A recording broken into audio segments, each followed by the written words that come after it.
Hai Sobat Kimia, kenalin nama aku Greg Ginting dan pada video kali ini aku akan menjelaskan mengenai bagaimana larutan buffer bekerja.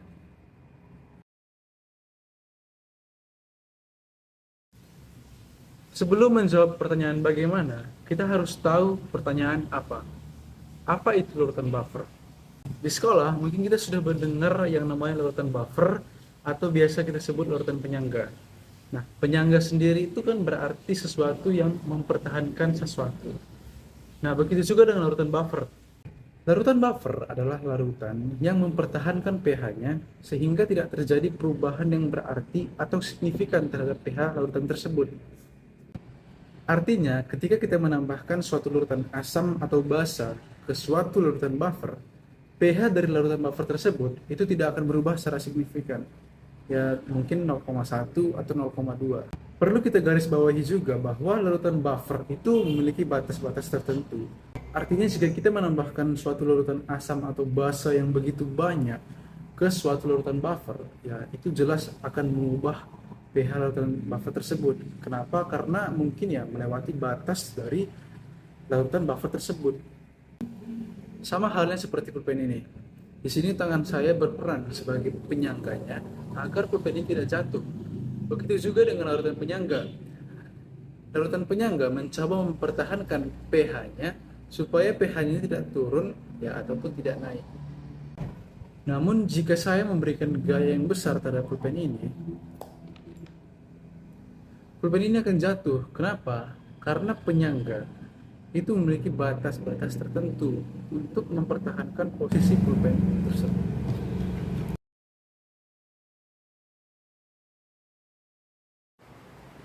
Bayangkan kita memiliki suatu larutan biasa, di mana larutan biasa tersebut memiliki pH sekitar 7 atau bisa kita katakan netral ya. Di sini, warna hijau mempresentasikan kenetralan larutan tersebut. Kemudian di sini warna merah mempresentasikan sifat asam dan warna biru itu mempresentasikan sifat basa. Nah, di sini kita tahu bahwa H+ itu adalah ion asam dan OH- adalah ion basa. Nah, ketika kita menambahkan asam atau ion H+ ke dalam larutan biasa tersebut, apa yang akan terjadi? Benar.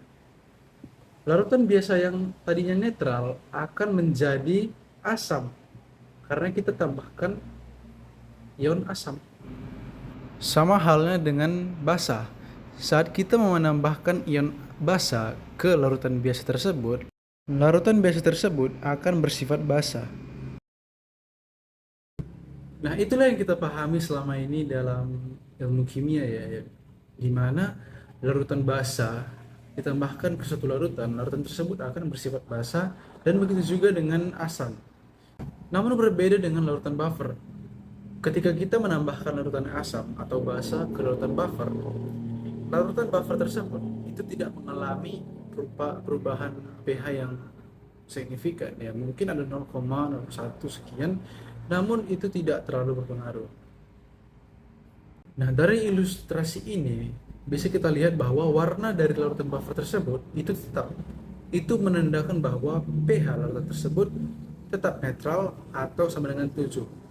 Di sini tidak saya katakan bahwa semua larutan buffer itu pH-nya 7 atau netral, namun ini sekedar contoh saja.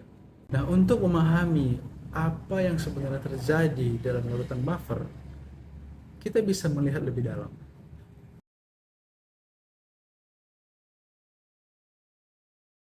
Seperti yang kita tahu, larutan penyangga itu dibagi menjadi dua, larutan penyangga asam dan penyangga basa.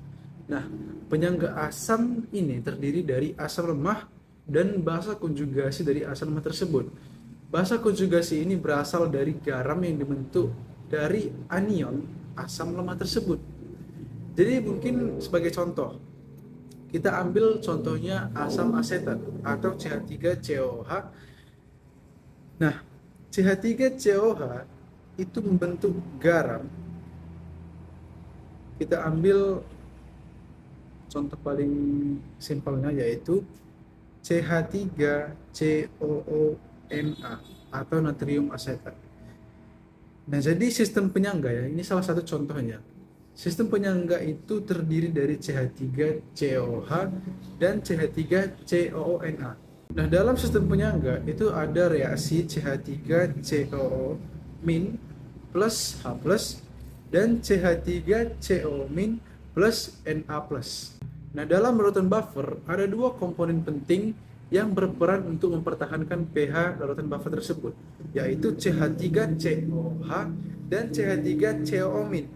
CH3CO- ini itulah yang berasal dari basa konjugasi CH3COONA. Nah, jadi perlu kita ingat lagi ya, ada dua komponen penting di sini, CH3COOH dan CH3COO-.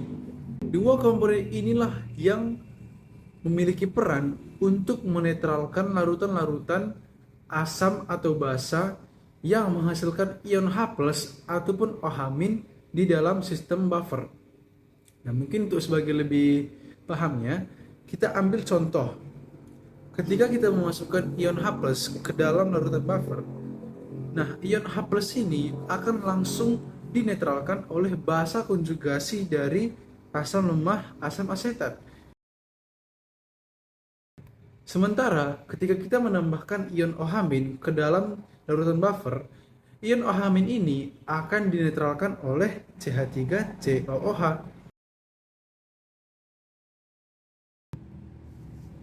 Jadi ketika kita menambahkan larutan asam dan basa ke dalam larutan buffer, ion-ion dari asam dan basa tersebut itu akan segera dinetralkan oleh larutan buffer.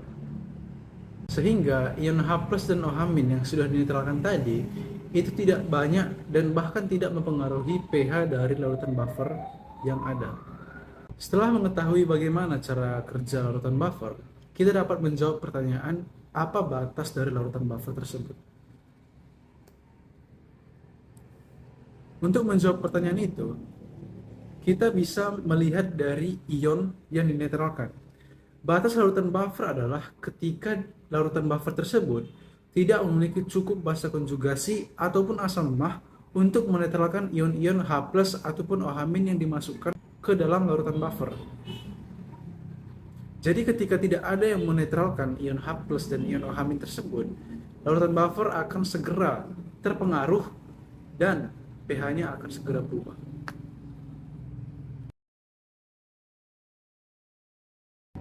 Cara kerja atau prinsip kerja dari larutan buffer itu berhubungan dengan yang namanya penetralan. Penetralan di sini berujuk kepada penetralan ion-ion H+ dan ion OH- yang ditambahkan ke dalam larutan buffer. Penetralan inilah yang menyebabkan larutan buffer dapat mempertahankan pH-nya.